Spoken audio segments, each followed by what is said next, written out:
Can captive-bred pandas survive in the wild? That's researchers in southwest China's Sichuan province are planning to find out. As China Report shows you, they're getting ready to try out a new program designed at repopulating the endangered species.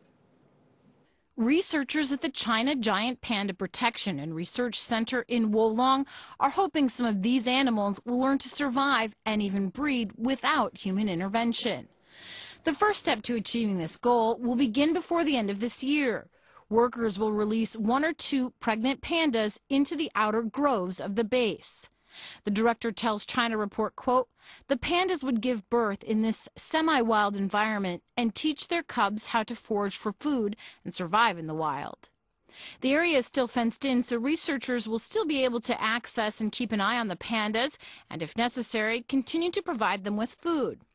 But to simulate a wild environment as much as possible, zoo workers and vets who enter the zone will disguise themselves as pandas by donning a black and white fur coat and crawling on the ground, Zhang says. When the training ends in about 2 years, they will be released into the wild mountain forest outside the enclosed zone. China's plan to save the endangered species by releasing captive-bred pandas back into the wild got a trial run in 2006. A male cub called Xiang, seen pictured here, was released. He didn't make it. Xiang was found dead 10 months later.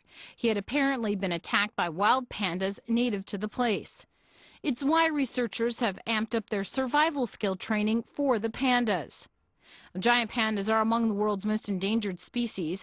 Statistics from the State Forestry Administration show some 1,590 pandas live in the wild, mostly in the mountains of Sichuan.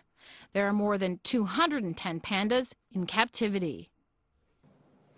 In May, the breeding base in Chengdu began building a wild training center for captive-bred pandas. Once complete, it'll help train up to 50 giant pandas at a time.